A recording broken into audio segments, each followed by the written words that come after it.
Last year, I joined speech contests and won first place in all 3 categories in the area level. And that sent me to the division level representing my area. And in the division level, I won first place in 2 categories and third place in 1 category. And as a result, I had to represent my division in the national level during the semifinals, competing against other division champions in the 2 categories. And fortunately, I didn't place in the semifinals. At first, I really felt bad for myself. I felt bad for not being able to represent well our division, but soon I felt it was a big relief.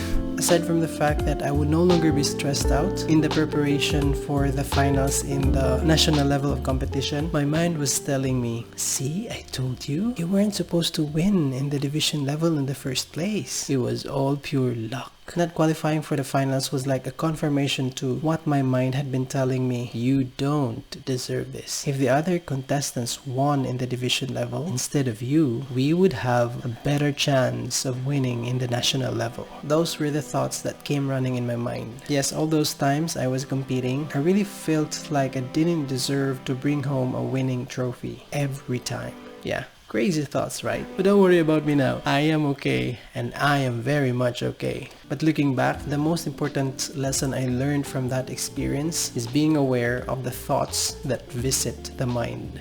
Let's imagine thoughts as the waves of the ocean. The waves come and go. No matter the size of the wave, it will always go back to the ocean. It will be with the ocean. Whether the waves rush to the shore or splash on the rocky cliff, it goes back with the big ocean always. And our minds are like the big ocean. And just like the waves, our thoughts come and go and become part of the mind. Our mind is composed of numerous thoughts, but we have to remember that our mind has the power to restore its balance and peace. Just like how the ocean restores the rustling of the waves into a calm and peaceful ocean. Now, if you ask me how to restore balance in the mind, I'm not really an expert at it, but based on what I've observed, one important factor is time. Time is our best ally in terms of restoring peace in our mind. I mean, you just let time do its magic. You don't do anything about it, but you just let it stand still. Just observe filling water into a container. For a few minutes, the water becomes turbulent. But after a while, if you let it sit, it will become placid. You don't do anything with it, you simply let it sit for a while. Because if you do something with it, or if you exert force trying to let it sit, the more it will become disturbed. I believe that is also similar to how we let our mind settle. The more you try to exert effort to calm your mind, the more your mind will become disturbed.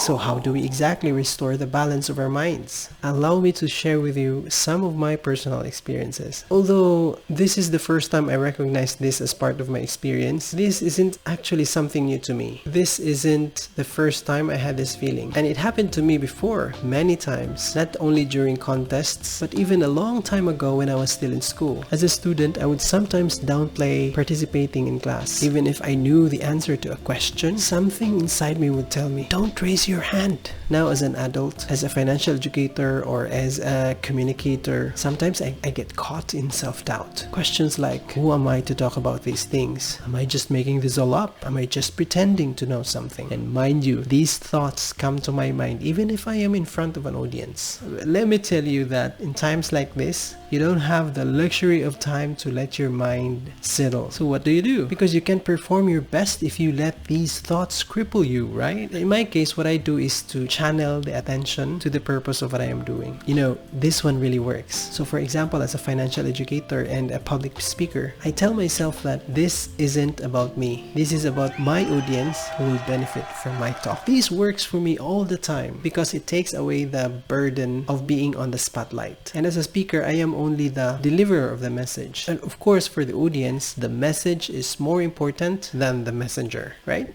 For me, the speaker is like the courier who picks up the package and delivers it to the recipient. So next time you are given a task to deliver a message to an audience, remember that the audience cares more about the message than you. Sorry, but it's not about you.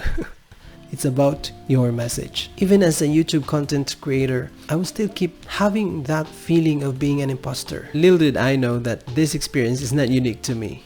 Thank goodness. I learned that even Albert Einstein had experienced the imposter syndrome. He felt that his work didn't deserve as much attention as it had received. I know that sounds crazy, right? But he even described in one of his articles that he felt like an involuntary swindler. And knowing this information about Einstein being one of the greatest minds of all time made me realize that I shouldn't be hard on myself.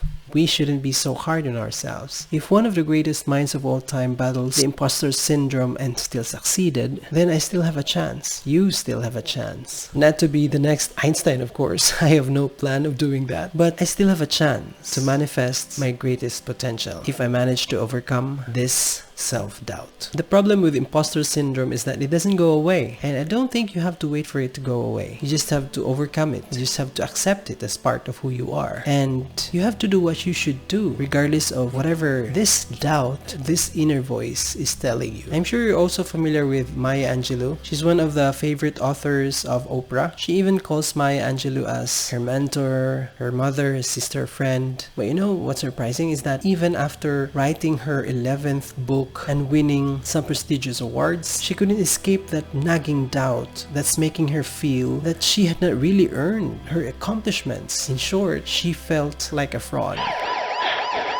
In my own experience, the imposter syndrome is like a sleeping parasite. It is sleeping but it doesn't go away, and it wakes up every once in a while. This constant nagging feeling of I'm not good enough is a battle that I always fight, and it happens to me all the time. So how do we deal with it? First, you let time do its magic. If you observe nature, there is no rushing of things. Everything is slow and steady. The imposter syndrome happens in the mind, so you just let the mind settle itself with time.